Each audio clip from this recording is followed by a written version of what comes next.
This is good enough. Let me see. Did y'all see that video with Joe Button and that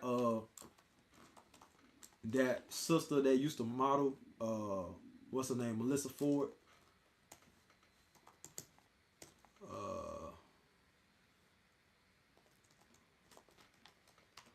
about women wanting more? That's what Eve wanted.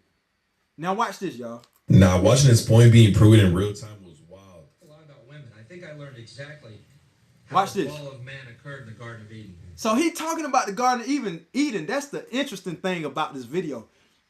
This was live. This was 100% real. Like this was not no, not no made for TV type of thing. This was a real, actual live clip, and they did it just to get everybody's perspective in the room. Now watch how Melissa Ford react. They talking about the Garden of Eden. They said this is his perspective on the Garden of Eden. Adam and Eve were in the Garden of Eden, and Adam said one day, wow, Eve, here we are, at one with nature, at one with God. We'll never age, we'll never die. So Adam, he talking to his rib like, what's wrong with you? Get excited. Get excited. It's the Sabbath. We full of joy. We full of pleasant things. We full of gladness. It's the Lord's day. He gave us this day to rest. He loved us that much to make a day for us. And no other nation has this. Adam just going in on the Most High. He like, man, I love the Most High so much. Nothing can bring me down right now. Now watch this, how Eve responds. And all our dreams come true the instant that we have them. He said, all our dreams come true. We got a Father that make our dreams come true, Eve. What you think about that, Eve? What you think? And Eve said, yeah, it's just not enough, is it? And Eve say it's just not enough. I want to be a guy too. Think about how evil women have to be. It's not just a few sisters. This is the whole nation of Israel. Y'all start out like this. When we're born into sin, y'all start out like this. And the thing is, y'all start out like this because of your mothers. Let's go to Ezekiel 16 and 44. Real quick before I get the rest of that clip. Ezekiel 16 and 44. Sisters, put this into your soul. All right? Put this into your soul. Ezekiel 16 and 44. Behold, everyone that useth proverbs shall use this proverb against thee, saying, as is the mother, so is her daughter. I've been around many sisters when I graduated high school. Many sisters. It's not one that I met that was not like her mother. It's not one. Even my own mother is like her mother. She might not think so, but she's just like her mother. She raised me just like her mother. She does things just like her mother. You see what I'm saying? My wife does things just like her mother. My oldest kids, their mother does things just like her mother.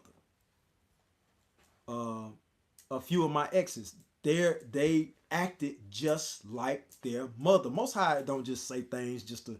That's why I can't understand about you so-called Christians. Y'all look at the Bible like it's just wise words or just something cool to say. This stuff is real. Have you not seen a woman that is not just like her mother? Tell me, y'all, have you ever seen a woman that is not like her mother? And I'm talking about traits. I'm talking about she might not look like her, but she still got traits, attitude, the way she responds to certain things is just like her mother. When I tell my oldest sons this all the time, when you meet a girl, when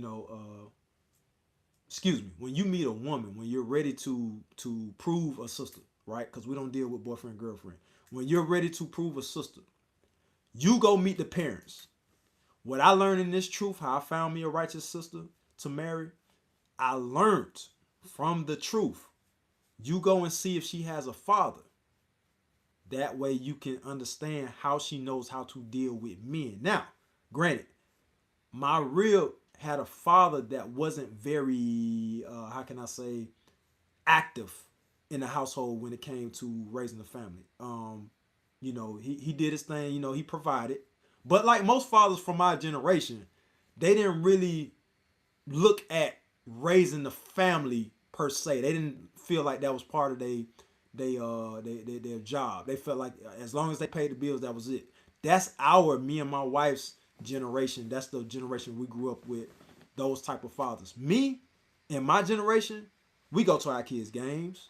My dad probably came to maybe a few games when I was a kid, and then he came to my most important game on senior night. I do remember that. So, big ups to my pop for that. But my pop was never at my games like that. And I didn't trip because that's how we were raised.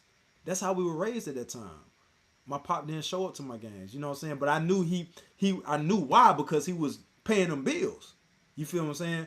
Now the point I'm trying to make is, you meet a sister that has a father, she knows how to deal with men and how men typically respond to certain things.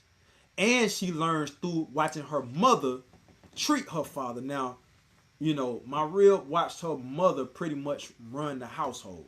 All right. So in retrospect, she didn't really learn submission. She didn't learn submission, just like a lot of women today didn't learn submission. I'm pretty sure from what she told me, her mom knew submission through her mother, but because her grandmother was very submissive, but she didn't learn submission. She was not taught that. Just because somebody, and I don't really like the old saying how it goes, children learn by action and observation. That's not true. I observed a lot of things my dad did. I didn't pick up half the stuff he did. You know what I'm saying? And I see it, but a lot of times, a lot of young women, they need to be taught how to get in the kitchen. They need to be taught how to. My wife sews. She can sew clothes. Just because I gave her the understanding that, look, your foremothers sewed clothes in the Bible. She said, okay, that's cool. Let me try that out. And we got her a sewing machine, and she went right to it, and she just took to it like a fish in water. Because it took a man, a leader, to come along and say, look,